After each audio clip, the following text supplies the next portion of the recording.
Hello, network, and happy Wednesday. Happy Chinese New Year, Year of the Snake. Welcome to Recruiting EQ episode number 48, our month end sales panel. This sales panel was popular by the end of last year, Marcia. I know that's how you and I kind of ended up getting connected. Yeah, that's fun. Well, thank you for being here. We have someone else who's joining us in a little bit, Lindsay. Unfortunately, January being what it is, there were a couple of other people who were invited who could not make it. One of whom is just sick. Flu is going around. Yep. Bad flu is going around. So no hard feelings there, of course. Um, yeah. Oh, okay. Before we get started, though, the T-shirt, right? T-shirt. Yeah, we got to talk about this T-shirt. 2025 Year of the Snake shirt that for some reason has Hello Kitty on there, who as far as I know is Japanese, but hey, it's the Chinese New Year. My wife was a big fan of me wearing this shirt on the thing, so I'm like, here we go. Very nice. So what are you taking? So one of my coworkers today was saying Chinese New Year is so significant because what you do today is going to be indicative of the theme of the rest of your year. So here we are talking about, end of month sales. We're talking strategy. We're going to talk about some trends. Yeah, that's a good point, right?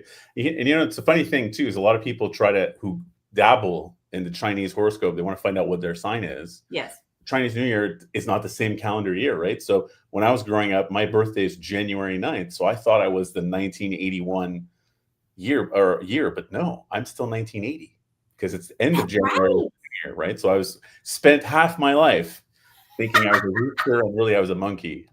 So there you go. I think I'm the ox, actually. Stubborn like an ox, which is right up the alley. It's typical. Perfect. Well, Marcia, thank you for being here. And yeah, oh yeah, sorry, I got to do my disclaimer.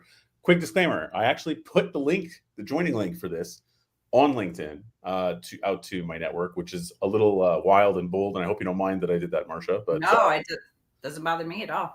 Usually it's an invited guest type forum, but since we had a couple of cancellations, I thought if someone has any opinions, anecdotes, or whatever, instead of just commenting, feel free to go to the LinkedIn and join and tell us your story or share what you're seeing out there in this crazy market. But otherwise, people have been participating every week, which is lovely. So please feel free to comment and share your thoughts, anecdotes, questions. We will read them out when there's a lull in the conversation. In the interest of privacy, we're not going to name you because this is being recorded. There you go. Disclaimer done.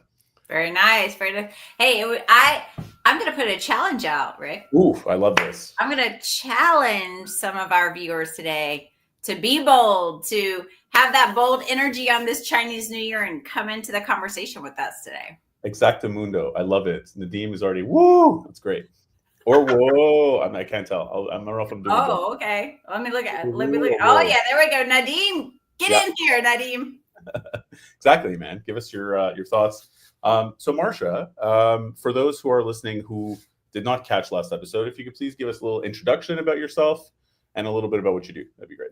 Fantastic. Hi, guys. My name is Marcia King. I'm the VP of Growth for Town US. Town US is a new division of Town organization that's been around for about 30 years. They have their roots in per diem staffing. And Town US is coming in with a little bit of a fresh energy on this Chinese New Year. And we are going to be staffing PT, OT, speech, and respiratory therapists on 13-week contracts nationwide. So we will be working with hospital clients, skilled nursing facility clients, and also outpatient clinics and rehabs. So for any of our viewers that know of organizations that are struggling to find their PT, OT, and speech candidates, which, as we know, that is still a struggle today in this market, we would love to help you. My background is 20 plus years in the healthcare staffing industry. I've helped 2 other startups in this exact same space. And I'm just super excited to be once again helping all the folks that are out there needing those type of therapies. So it's an exciting time because there's just so much work out there. I know a lot of people think, oh, ho hum, things are terrible. And when I look at the job orders we have coming in, and even the bill rates that are not as dismal as a lot of people would like to believe they are after COVID, they're actually pretty standard. And we even have some that are edging on the high side. So it's a really good time for us. And we're very excited to be here servicing these organizations and to be part of such an amazing team. I'm very grateful. Awesome. And you were on the sales side of healthcare staffing. Were you always on the sales side, or did you start off recruiting in healthcare staffing, Marsha? I'm going to tell you right now, I started credentialing. Oh, really?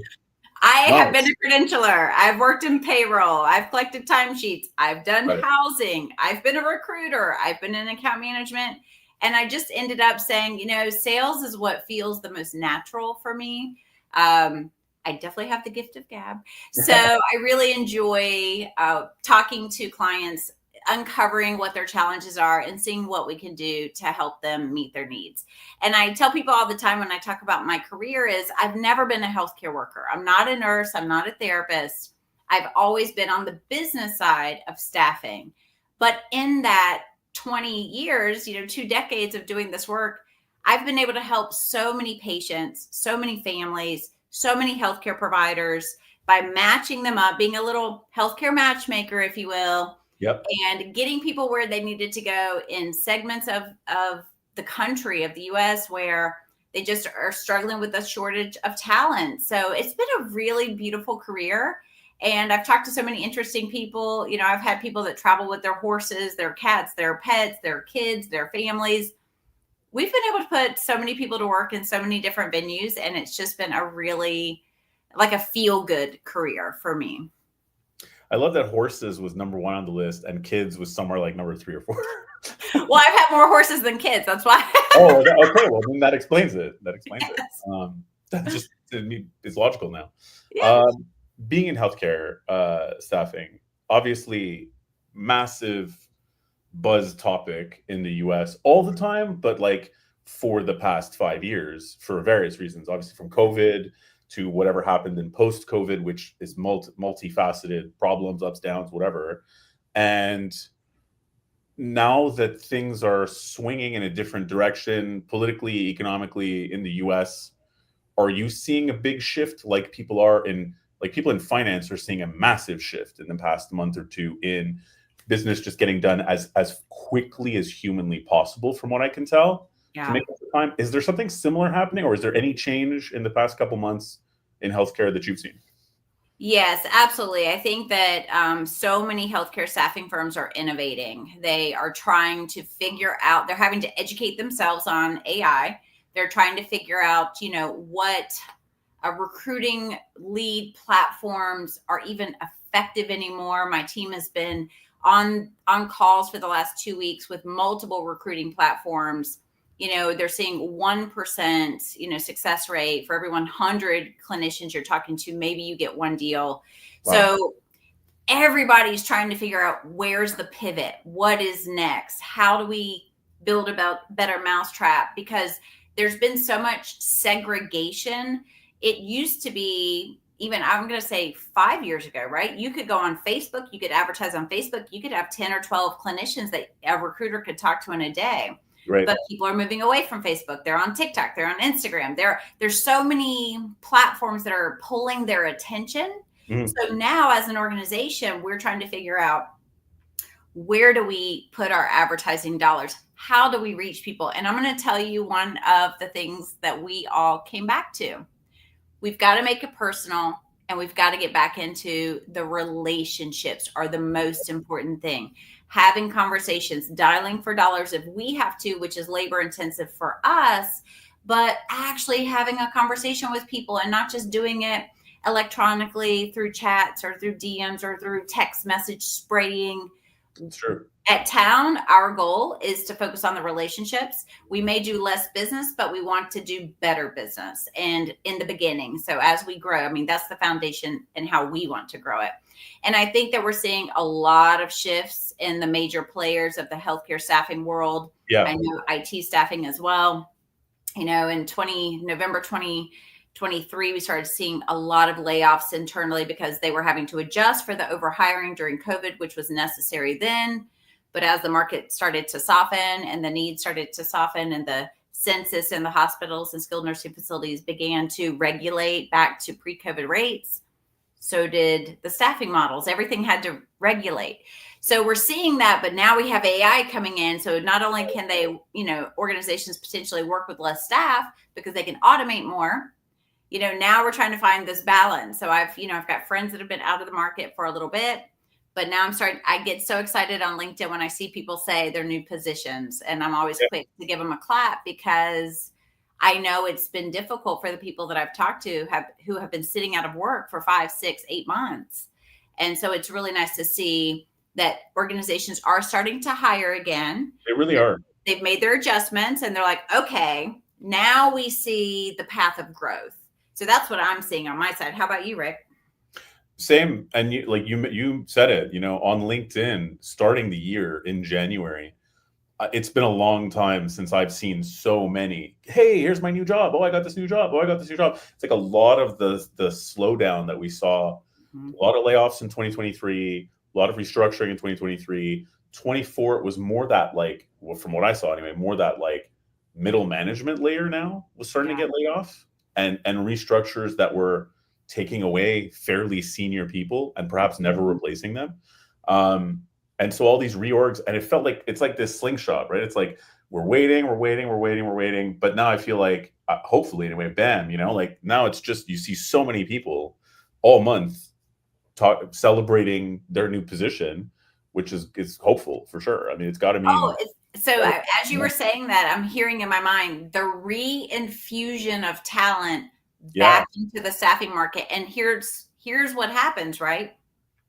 I have a friend of mine. She was with one company for 10 years. And I'm like, babe, how exciting that you get to change now, because you were in the bubble of only what they were doing.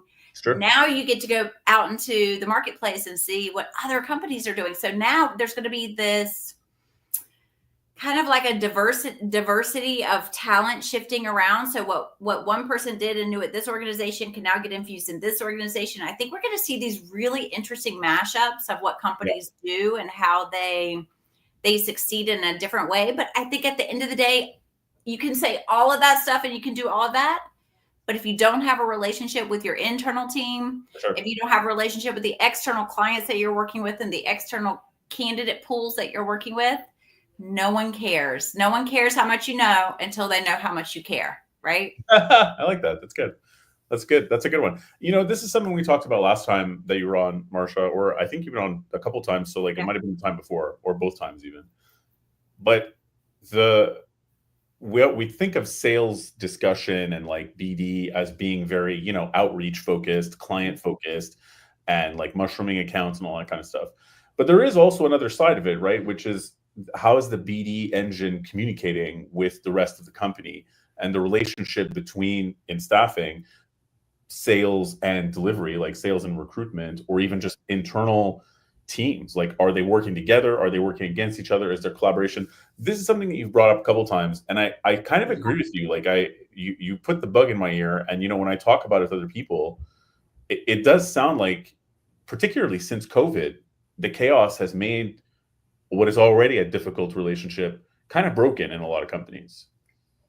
Really broken. How are you feeling about that? Because it's all about perspective. I read this recently, and it said, even if two people look at the same thing, they're not going to see what you see. Yeah. Right? I see something because it's only based on my perspective and my scope of experiences, where someone else who maybe has been a CEO in 3 organizations is going to see something completely different because of their scope. Now, how do we get people to see things the same way? Communication. We have to communicate ideas, and we have to communicate. This is one of my frustrations in organizations. I feel like sometimes they say things one time and they expect people to catch it.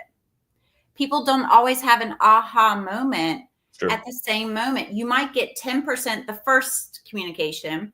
You get 15% the second communication. So an organization might have to communicate, and this might be from a CEO, a COO, a management level. They may need to communicate the vision of the organization multiple times to get full integration. And you may never get full integration. Maybe at best you get 80% of the people that can see the vision, and the other 20% may not be a great fit for this organization. And that is okay. Yeah. So that's the whole thing. Even as employees, if if you're going to work every day, I want to talk about this. I have a methodology called squinchy face. It's very clinical. Love it. Squinchy face is when, have you ever been to a restaurant and you ask the waiter, hey, how's this? And they're like, yeah, it's good. Yes. And they get the squinchy. I'm like, no, it's not. Your whole face just told me it's not good. Tell me what's on the menu that makes you smile. The tea. Yeah, exactly. Right? So that's just a somatic practice when we can be more in tune to our body. And if I'm going to work every day and I have a frown and, and a scowl on my face, like something's wrong. Yeah. And many times our bodies are so intelligent that if we can dial into how we're feeling, then we can start verbalizing how we're feeling. That's when real communication starts to happen. And so I think to get companies more in sync, leaderships need to understand that they may need to communicate things more than once. And then to that point, if they're noticing people's body language, like dig into that. Hey, you seem confused. Tell me your questions. As someone who's worked on the phone for years, and you're probably this way too, Rick, when people would hesitate or they would, it's like you could just learn to read it and like, seems like you have more questions. Tell me about that. Talk to me. Yeah. So sometimes as salespeople, we're afraid of the answer. To be fair, I'm afraid that you're going to tell me your price is too. I'm afraid you're going to tell me I don't like this offer. I don't like to hear those things, but the reality is I can't help you unless I know more. So even this is a call on this Chinese New Year to increase our communication and to be more transparent and vulnerable with each other, because until we know, we just literally don't know what we don't know. And once we know the real issues, the real why, the real hesitations, then we can start going, oh my gosh, why didn't you just tell me that? I have a solution for that. Or, you know what? I don't have a solution for that. Let me get in with my network and let's see if we can figure this out. For sure. And there's lots of comments here, so I do want to get to them. Yeah, let's get into the comments. Before I do though, do you feel like that kind of, because I feel like I totally hear what you're saying, and that kind of avoidance of the conflict, even if it's a little tiny conflict with coworkers, with clients, with your candidates, I feel like that avoidance has gone up since COVID, that people are much more avoidant of even smaller conflicts. Which I agree with you. I think it's a bigger problem than we realize in terms of doing our jobs. 100%. Actually, right. Succeeding. This is a problem in families. It's a problem in churches. It's a problem in businesses. Yep. It's a problem in government. This is a human problem. So it's not a sales or, just a business problem. This is a human problem that we do avoid uncomfortable conversations for fear of retaliation, someone getting angry at us, someone yelling at us, someone making us feel like we're not important, right? So at the end of the day, doing a lot of personal work on ourselves so that we can say, you know what, I'm going to be authentic and show up even at the risk of feeling those ways, or at the risk of trying to figure out that this job is not for me and I need to go to another job, or even at the risk of getting an answer that I don't like. It's all okay, because what's for us is not going to pass us, Rick. Yeah. So I can't say the right thing to the wrong person. I can't say the wrong thing to the right person. So if we just get a little more authentic and a little more genuine, and we learn what our squinchy face, is telling us, and we learn what the smile on our face is telling us, we then can sit in a space of compassion and grace for ourselves and others. And then we start getting to some actual problem solving and solution oriented conversations. 100%. And it's, I think, having that or that deep down, that belief that relationships are important. I feel like that's been eroding. Maybe it's all the social media. Maybe it's being too much smartphone access for all of us. We're all in our own bubble, that we don't really feel like it's worth pushing through that awkwardness or that fear, because inherently we feel like, well, I don't really need this. I don't really need this job. I don't really need this client. I don't know, whatever. It's not worth it. It's this kind of cynicism that's isolating. But having community, having relationships is vital for us to be happy as humans. Forget your jobs, like just period, right? And I feel like it's an unpopular opinion that relationships are important, which is sad. Well, we're high tech, low touch these days. Yeah, 100%. And these companies that are like, oh, we've got all this venture capitalist backing, and we've got all these, people going onto our platform, and it's like, but your conversion rate's 1%. Yeah. So who cares? Who cares? I don't get, like, I might as well do a mailer with a stamp. I can get a 1% return on that. So our team is really digging into how do we stay high tech, but become even more high touch. Yes, it's a great analogy, and I do want to get to the comments. But before we Yeah, let's do it. one thing that came to mind, which is, so I was a film student, right? And I dropped out of film school to start a record label and ended up in staffing. But when I was in film school, they recommended this book, or shortly after, one of my film people which is called Save the Cat, and it's like a seminal book for people who want to write movies, right? Write screenplays.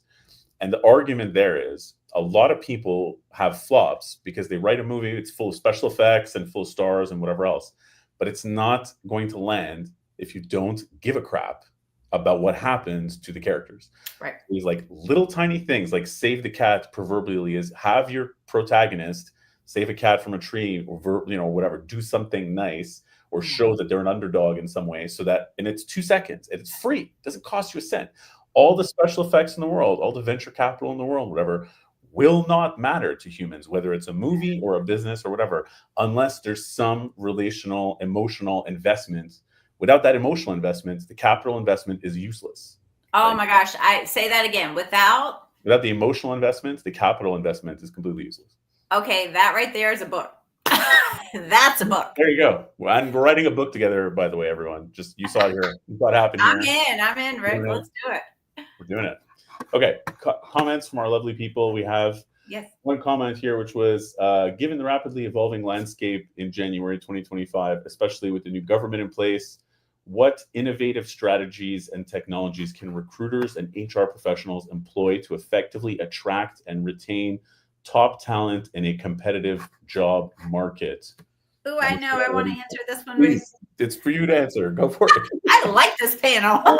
Marsha, yeah. Strategy is let's be more human, because all this other tech we're going to keep layering, and actually let's start cutting some tech. Yeah. Whatever's not working, whatever we're spending those dollars on, that's not giving us the return on investment that we at one time saw.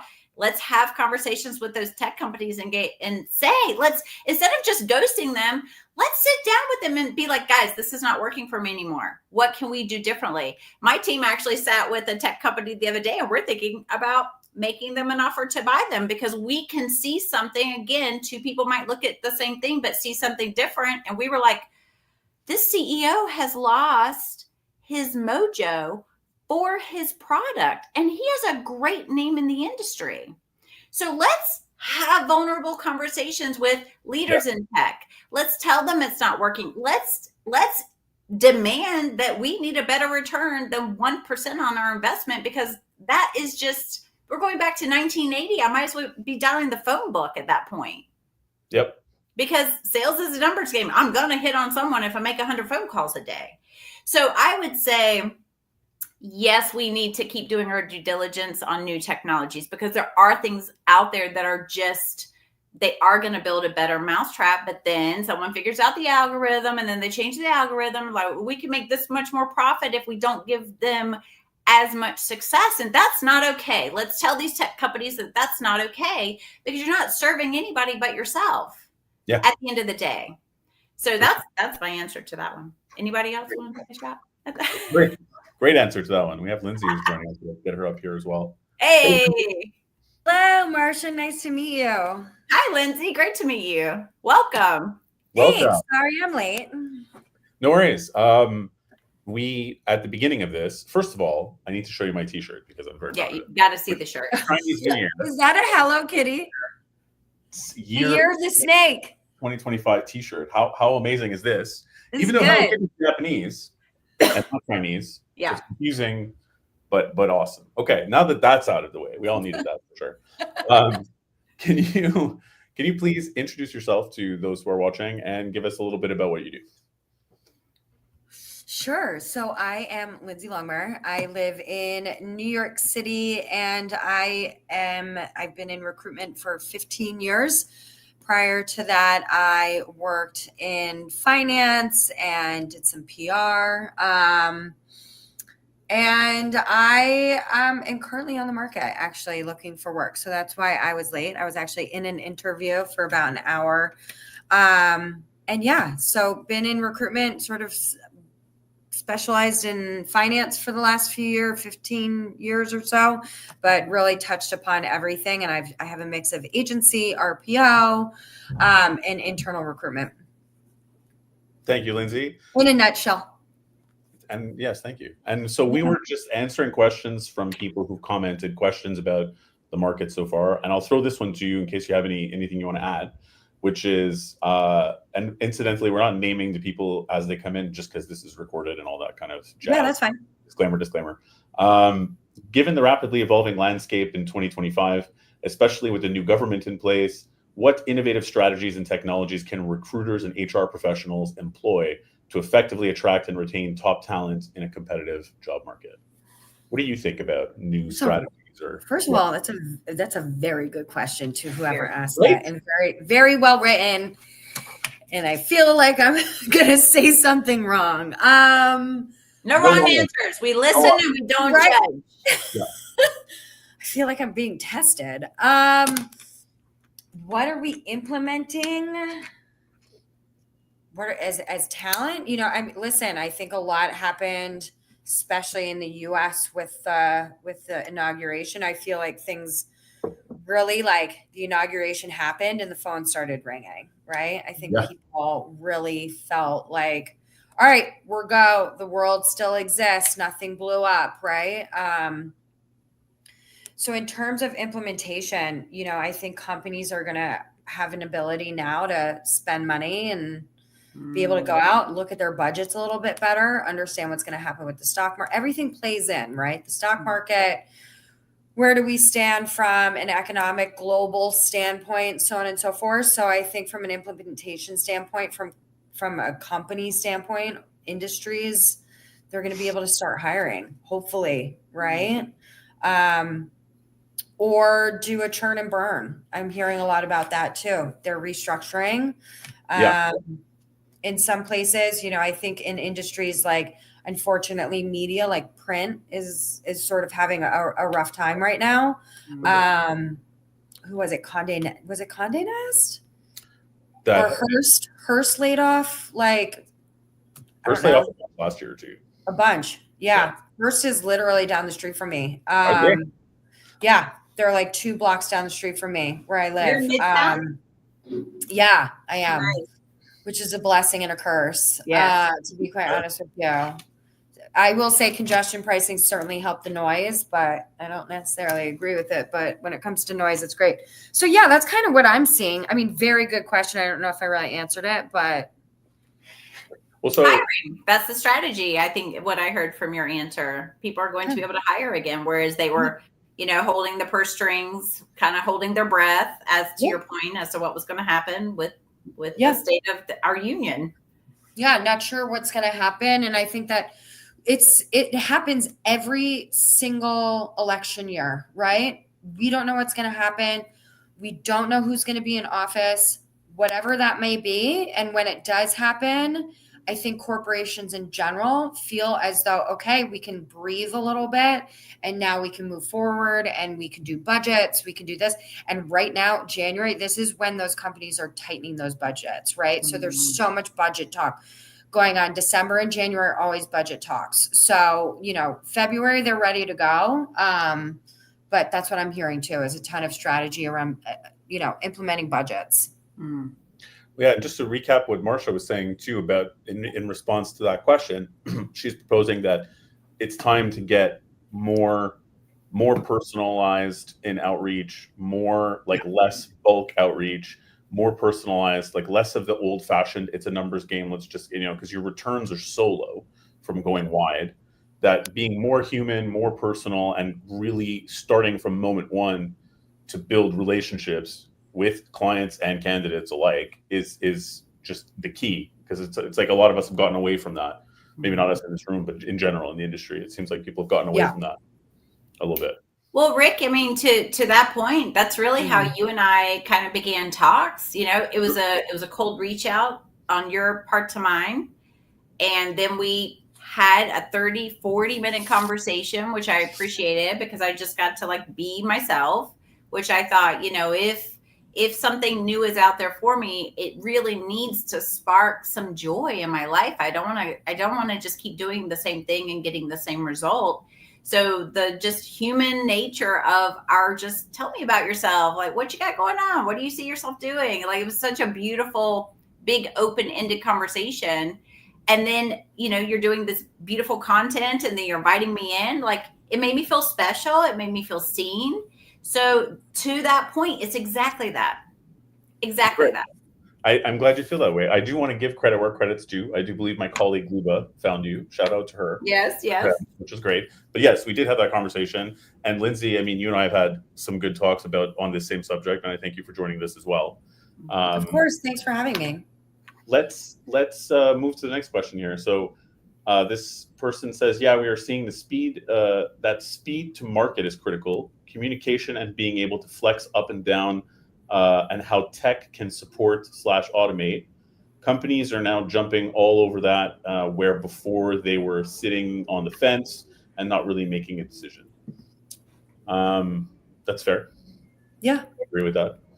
Well, I think that lends itself again to 2024 being such an adjustment year, like a readjustment year. Everyone's been adjusting through COVID, but then it was like readjusting again to the new normal of what the current market is. Yeah. And then a lot of innovation happened during COVID just because we began to work from home on a much larger scale, which is still a very small percentage, right, guys? It's only like 15 to 20% of people that fully work remote. It's actually not as big as people think it is. And you're seeing everybody, especially in New York, they're wanting people back big time. Yeah, because they're paying rent and no one's sitting in their office. JP Morgan is a perfect example. He's in the midst of building 245 Park, and he's like, come back 5 days a week. This is it. And, we talk to people and listen, I am not saying that remote work isn't wonderful or hybrid, and who doesn't like a day or two at home to kind of get those things done that you don't get to do when you're at the office for 8 to 12 hours a day, right? Maybe being able to throw in a load of laundry or run out to the store or do those things. But the reality of the situation is 5 years ago, every single person was pretty much 5 days a week in the office. So companies are just looking at them and saying, hey, guess what? It's time to go back. It's a reality. Listen, unfortunately, it's something that we're all going to have to deal with. The last few jobs I've worked in, it's been 5 days a week. This is what we're used to, right? There's a small generation of people that unfortunately lived through COVID through college and then came out and their jobs were remote. And so to go into an office might be a little bit foreign to them, but this is what we've been used to. So it's very normal moving forward. Like you said, there's, 2020 to 2023, we were still sort of in the throes of COVID. And you came out of it more so in 2024 than we had in the year before. And now we're sort of out of it. So now we have to get used to a new norm. We had a norm for a while that people became accustomed to, and now we got to get back to it. So it's very normal to hear corporations at this point say, sorry, hybrid's out. Remote's out, or if we're hybrid, you're one day, home. And I think that's to attract talent. But I have also seen clients say, you don't want to work 5 days a week in the office, you're not going to work for us. More and more, I would say, for sure. Yeah. Oh, I think we're going to see more of that in 2025, just because it not only did I've heard the arguments of both sides. I mean, healthcare is such a different beast because we need people physically beside a patient, but finance, right? All of some of the in tech, these industries can work fully remote for the most part. So I've heard the arguments being, bringing people into the office also supports all those anchor businesses, the restaurants, the store downtown, the shoe shine guy. Like it literally supports all those smaller businesses that are encompassed around that. And so when people were working remote, obviously they're not doing that anymore and they're not driving. So they're not spending running out of gas, and the gas stations are hurting. So, there's all kinds of reasons that we can cite. And they're not getting coffee at Starbucks. They all work with each other. Food court anymore, and blah blah blah. Yeah, but the coffee and Right. I think in espresso sales are up, right? Like Keurig sales are up. Everybody went to a rocket, espresso machine sales. Right.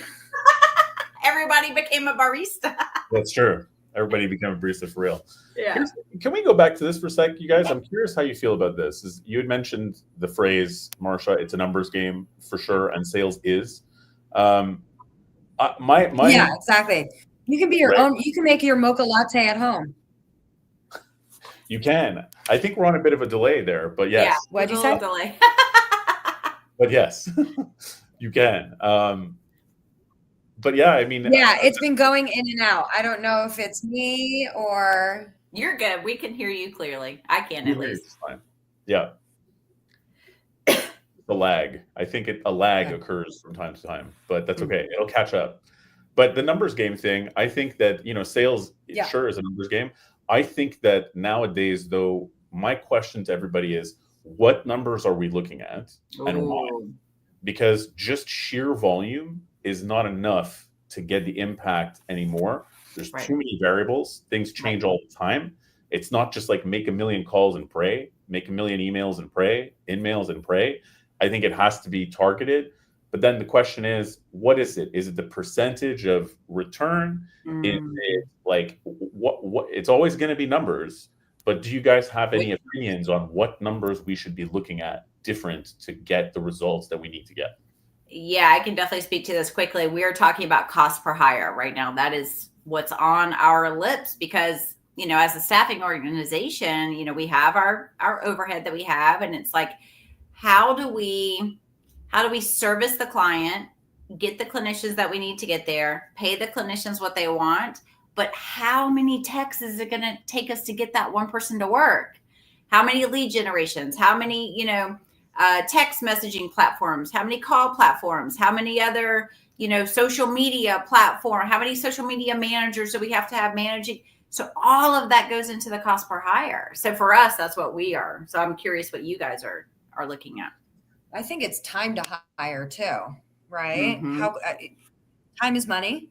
I think it's easy for clients in general to say, oh, well, we know the market is saturated perhaps in a certain area. So we have the ability to look at X amount of people. But I always say jobs are like houses. The longer they're on the market, the more you think something is wrong with them, right? If a house is on the market for 5 years, somebody's like, dude, this place is haunted. Or there's a bad foundation. This job is haunted. I want to talk about that. Right, who knows what's going on? There was a murder in the house. How do we not know that something's going on? And it's the same thing for jobs. If being on the market myself and looking, and I'm like, why is this job still open? What are they doing? Are they fishing for candidates and they just want people to be applying so that they have an arsenal set up? And it's sort of, time to hire is important for clients. We want to and that also reduces costs, right? So ultimately, time is money. So I'm hoping that that's going to go a lot faster. Yeah. To your point, if you're looking at people of cost of hire, they all kind of play in with each other. Agreed. Yeah. And at the end of the day, in the healthcare space, because we need workers that are skilled, they have the education, they have the license, they have the interest and ability to go here for this price. Our pool shrinks so badly. And then you've got all these competitors out there calling and saying the same thing. It's like, how do you build that trust? How do you nurture that relationship so that you can actually keep people interest? Because it's all about attention, right? People's attention is so splayed across the board right now. How do you keep anyone's attention? And to that, my answer is that personal relationship, building an actual relationship and caring about the person. They're not just a number. You've got to slow down. Slow is smooth and smooth is fast. So we slow down a little bit to make things go smoother. And then when we get smoothness, we can actually go faster. Go quicker in the end. For sure. I think that there's a lot to that, right? Like time to hire, I find the obstacle agency wise that I'm noticed and heard people bring up on the time to hire, time to fill, Mhm. for agency for sure, is just such weird communication from everyone. At least that's what Yeah. I've noticed. Weird communication from candidates where, and this is not, I don't blame anybody because it's confusing times, but like they'll be like, these are the things I need in a job. Okay, we found you those things. Yeah, no, I totally changed my mind actually. I don't want to do this instead or whatever else. Just people aren't really certain about what they want to do. And the same on the client Mm. side. They'll come to you and say, this is what we want to see. And then they'll interview 2 times. Another stakeholder will come in and say, this is absolutely wrong. And then I'm like, yeah, sorry, we spoke to Ed and now it's totally a different one. So we got to start from scratch. Yeah. There's been so much uncertainty in 2023 and 24, Mhm. especially, that I don't blame anyone, but everybody's kind of tired and frustrated. And we all left 2024 not having the results that we wanted. So hopefully this kind of regroup is setting us on the right track. That those time bills, to your point, Lindsay, we're getting crazy. They still are a bit crazy, but they're Yeah. better. I was just having this conversation about communication and building trust, right? And, whether it be a client or a candidate, understanding. And, the question was, how often do you have hiring leader meetings? And I'm like, as much as possible, like I need a constant touch point with them to understand what they're looking for. And that goes the same for candidates, right? So Yes. things can change, right? One day you can say, hey, listen, it's really important that I have a completely, to the point of being remote or hybrid or whatever. You can say, hey, listen, I need a hybrid position. And then you realize, yeah, I'll do 5 days a week. That changes things. Yeah. Those things, those small decisions make changes for everyone. So it is something that I really believe in, that communication is key across the board, whether it be with your recruiter, with your client, with your candidate, with this. And Rick, you and I have had numerous conversations about the ghosting, right? Yeah. And, we see it from all sides. We see it from candidates. And more so, I think you said in 2024, you saw it from clients. And it's just this complete disregard for people. And they're like, hi, we're gonna call you and we're gonna have all these discussions. We're gonna interview people. And then we're gonna just disappear. Yeah. And it's just bad business. It's just bad business. We need to listen. You don't need to send cookies. All you need to do is send a note and say, hey, listen, the job's on hold. We have a budget issue. We found somebody. Yeah. We're shutting down. Who knows? So-and-so this. It takes 5 seconds. Everyone's on email all day. You're on your phone. You're on your text messages. We are highly connected. It's so important. Take the minute and a half it's going to take you to do that, just to communicate what's going on. Otherwise, everyone gets screwed.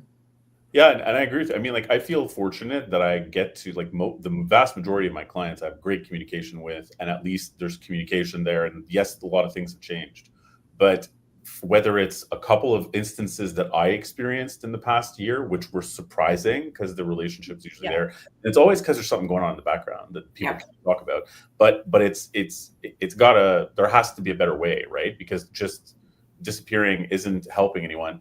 But I've spoken to so many candidates who are getting good candidates, right? Like yourselves and other people who are great candidates, like top-notch people who are getting ghosted regularly, far along in the process, like regularly. That's the norm that I was hearing from some people. And I mean, that can't be the way that this continues, right? Like that's gotta change. So from clients, let's normalize the phrase, there's something going on in the background. I can't talk about it yet, but I need to put this on hold. And from a candidate perspective, hey, a few things have changed personally for me. I'm not quite ready to share, but I need to put my search on hold. That's all we need to hear. Yeah. That's because it's like, it doesn't burn a bridge. It is honest, even if you can't be direct about the scenario, you can at least say there is something happening and I'm just not ready. So if we could normalize that a bit in 2025, just to keep that communication going, because then guess what? In 3 months, when you are ready as a candidate, call me back. Yep. Yeah. Because I trust you to at least be honest with me. Exactly. And clients, you know, I'm going to want to do business with you because I trust that when I find you candidates, you're going to be upfront with me. So either way, on either side, everybody wins. Right. And as you know, account managers or people who deal with the clients, we don't want to annoy you.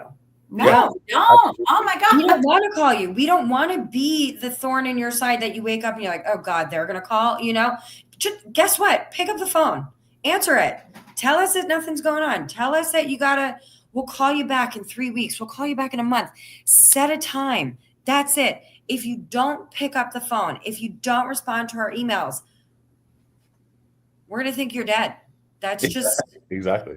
You know, what's going on? And to say more to that, if you are still posting roles or the role that we're working on online and you're not responding to us, then we think we've done something wrong. Right? So again, the bottom line here is communication. And it's so important that we keep that open on all sides of the business. Everyone ends up getting hurt if you get ghosted, right? So the client, the candidate, you know, even recruiters that don't call clients back or something, don't be like that. It's not gonna do anybody good. No, it's not. So I think we're seeing the theme, right? Because I came in hot and heavy, Lindsay, before we're on talking about communication, internal, external, every-ternal. I don't care what it is, like eternal. Yeah. Let's communicate more, even for the ideas that we don't think will be popular. And it's okay. It's okay because what's for us cannot pass us. I said, you can't say the right thing to the wrong person and you can't say the wrong thing to the right person. So just be honest. Yeah. For sure. Let's see a lot further for sure. Yeah. Let's hit some of these comments. There's some fun ones here too. We have someone who wrote just love us some, Marsha. It's fun. Woo! I think that's love us some Marsha. Like love they us some love Marsha. Marsha. Oh, yes. I think that's how that. Love us some Marsha! Exclamation. I love you, Annie. She's love a us some favorite. Marsha! Exclamation point. I got to deliver it right. That's my bad. And also Lindsay. This gentleman wants you to message him. I think on the job market front. So let's there you explore go. that. Made a yay Marsha as well. But question: what key factors should companies consider when choosing a recruitment outsourcing partner or an agency? Any thoughts on that? It's a giant question. I think what have they done in the market so far, so right? I think go ahead, Lindsay. I'll let you answer first. Sorry, the delay. No, I think when you're choosing a recruitment partner and you're going to outsource it, look at what they've done in the past, maybe in your market. Where, do they have a strong network of candidates? And then 100% your interaction with them. The relationship between the client and the agency is so utterly important. You have to get along. You have to really be able. This is a very close working relationship. It's really important that you get along, that you understand each other, you can work together, because this is going to be your best friend. That you need to be best friends to make this work, right? So I think you need to understand, go do your research on agencies. You're not going to go to a healthcare agency that specializes in healthcare to look for an accountant. You don't want to really go on Glassdoor, see what their reviews are, see what candidates have to say about working with them, because also you want to see how do they work with their candidates, because you want a best-in-class experience for all involved. So best in class from the candidate perspective, dealing with the agency is going to give you the best in class candidates for your role. So I always say check Glassdoor in every instance when you're starting a new job, if you get a job offer, if you're doing that, always look at Glassdoor. You will get bit if you don't. So that goes for clients looking for agencies. I'll speak to that. I've worked with some recruitment outsourcing partners, and I would ask what their tenure is for their recruitment team. Because if everybody's under 1 or 3 years, that makes me worried. Because that to me is a churn and burn operation. Yeah. That to me is, and maybe they're honest, maybe they're not. We don't know. Yep. So I would like to work with someone where the recruiters have been there 3 or 4 years, especially now after, COVID. If you've got people who've been there 7, 8 years, like they've gone through the highs and they've ridden through the lows. So that's kind of a nice indicator in my perspective, which I know the market is changing and people don't stay in jobs as long. But if there is that possibility, I think you found yourself a winner. Yep.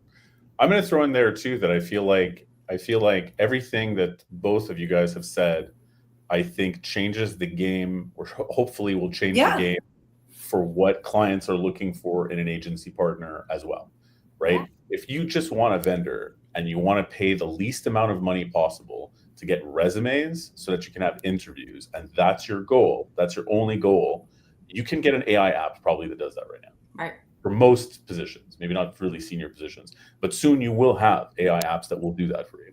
I don't think that's an agency mentality. I think if you're looking for a partner who can give you real market intel and who there's a give and a take, and you guys are strategizing together and really working toward finding the right person, or maybe by working with an agency, you realize, you know what, I don't need to hire 2 junior people. I need 1 more senior person, or vice versa, or whatever.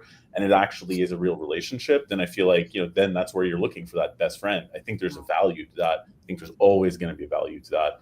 And I feel like it's night and day as a sales guy for myself. I don't know about you guys, but I feel like it's night and day when you go into a meeting with a new client and they're looking for a partner versus you can tell when they're looking for a vendor right now.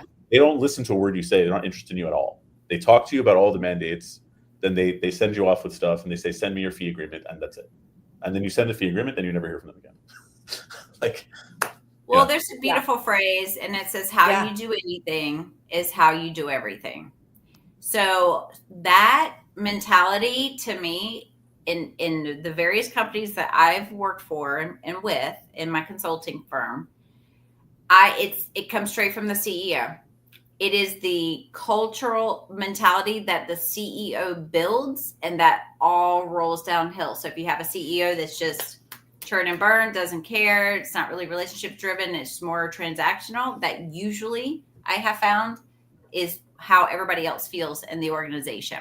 Whereas if you have CEOs and COOs who are relationship driven people, they say, no, we want to do the right thing. We want partners. We don't just want vendors. Like, they're the ones that are telling the staff to operate that way. So that's my call to CEOs and COOs out there to, check yourself before you wreck yourself, and really find out how you want to move forward with your organization. Because I do believe there's always going to be the ones that they have more money, they have more reach, they might do great for a while, but is it sustainable, in 10 years? Yep. And to your point, you said this earlier, Marsha, and Lindsay, we should dial you into this too, as Marsha was saying, on that same topic of what you do, now is what you do is everything you do. Since it's Chinese New Year and this is the first day, then there's some people who believe that what you do on this day sets the tone for the rest of the year. So you had a good interview earlier. You're here with us, Lindsay, on this show. So you're setting the tone now for the rest of your year. I think we're on a bit of a lag still there. I hope so. Hopefully, right? And the theme, I love this theme that has just come full circle about communication. Let's let 2025 be the year of better communication, and let's get rid of the ghosts in the job. That was a big part of the conversation I had earlier too. Yeah. We're kind of lost you for a second there, Lindsay. Are you still with us? Oh, I think I'm here. Okay, good. You're back. Good.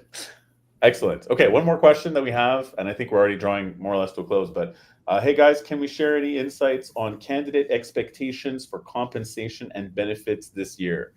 Boom. We went there. That's a big one.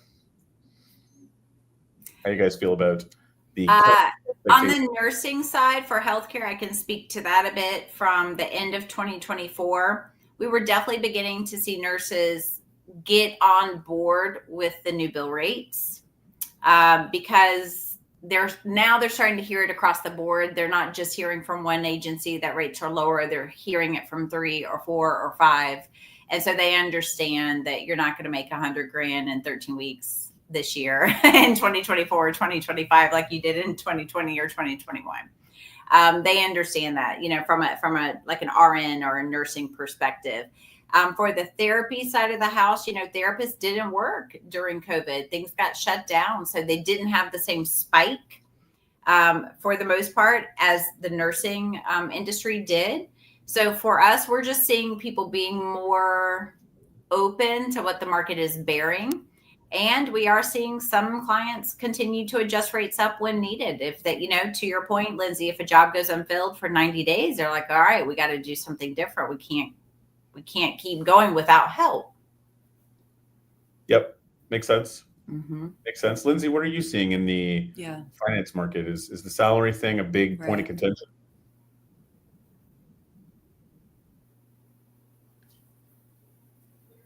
I think salary is always going to be a point of contention. I think people want to make the most that they can always, right? I think that's a conversation that you have to have on both sides too, of realistic ideas of what candidates are going to get paid.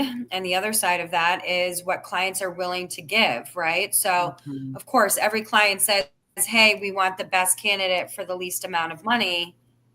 And, that's a cost saving method, right? I can understand that, right? We want the best for the least amount of money. Unfortunately, we have to look at them and say, you're not going to get that, right?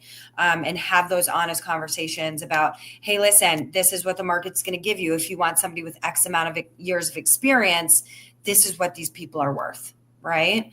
And that is industry across the board. That has to do with nursing, therapists, that can be finance, that can be every single industry. You cannot lowball candidates. They will go somewhere and find something that will pay them that. But clients need to understand too, have an honest conversation within your organization to say, if we want this person, we're going to have to pay for them. Yep, I agree. On that same note, I wonder, are you guys seeing I'm seeing a little bit of a curve this way, and I hope to see more of it, which is that clients are getting a little bit more interested again in the person and less just in the resume, the billings, the salary, the speeds and feeds. They're always going to be important, obviously, but more interested in the personality. Is this person creative in how they solve problems? Are they a really good team player? Are they competitive but also positive? Like, there's a lot of those intangible personality things are coming back into the conversation, which to me I think is really positive, right? It's hard to fill a job when people just want to look at billing, salary, resume, years experience, and they don't want to hear anything else.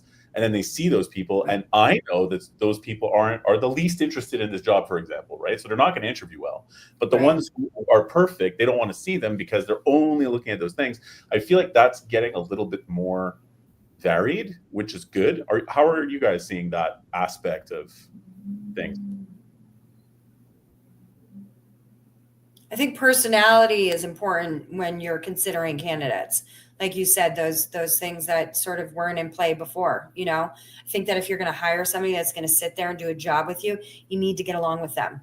You need to trust them. This is, you look at it like a friend or a relationship. You need to understand them from the standpoint of, is this somebody that I can trust with the role that I'm giving them, right? Before it was sort of get in, get it done. And I think with the idea of remote workers, you didn't have to interact with people all that much. You could just give them their work and say, here you go do it. I don't have to deal with you on a day-to-day basis. We're seeing the outcome here where people need to go back. So we need to make sure that that's somebody I want to deal with every day. You spend more time with the people you work with and the people that you love. So let's make sure that we're making the right decisions. So those small things, personality, how are they in the morning before their coffee? Do they come in super bubbly and that's not who you are? That's not going to work for you, right? So really taking the time to understand somebody, I think, is becoming more prevalent in the interview process than anything in the past. Well, at least in the past few years. Agreed, and I hope so. Well, I think in leadership roles and whatnot, for sure, for healthcare, not always. We have a lot of clients that will do a like an automatic offer, which literally doesn't even factor in a face-to-face interview, because speed to market has become so important. So we do still see that from some of our clients on the healthcare side. And then here's the problem is now they come into work, no one ever interviewed them, and they're like 3 weeks in going, yeah, this person's personality doesn't fit with our department. Right. It's like, well, how would we have known that? We did an auto offer. And I'm not anti-auto offers. What I would say to that is, well, then you need to also have a little more grace when you do bring someone in, especially if they're only temporary, because you know they're not going to be here that much longer. So maybe we kind of deal with it. So that's where some emotional intelligence play. Training might be needed for the leadership in the facilities that are dealing with the travelers. It's like, listen, if they're getting the work done and clinically they're sound, but you just don't like their personality, maybe we deal with that. Maybe we're okay with that, because they were who was willing to show up to work for the rate you're willing to pay, and clinically they're getting the job done. So maybe personality in that moment isn't, as long as they're not rubbing the patients and the patient's families wrong, are part of that local community, then maybe if they just rub, your senior nurse wrong, then they just kind of don't need to have lunch together every day. For sure. And I mean, frontline work. I mean, if there's a high demand, obviously sometimes you just can't wait. I guess with the way that things are evolving in the U.S. economy, it's possible that that'll be the case in manufacturing and logistics come a year from now, the way things are going. But anyhow, thank you very much both for joining us. We are past the 1 o'clock mark, and I guess people have got to stop eating lunch or whatever and go back and work or pretend to work. Some of us do. Thank you both for joining us, and hope to see everybody out there again next Wednesday. Sounds great. Have a great day, everyone. Keep communicating. Keep communicating. Thanks, everybody. Thanks. Bye. Bye.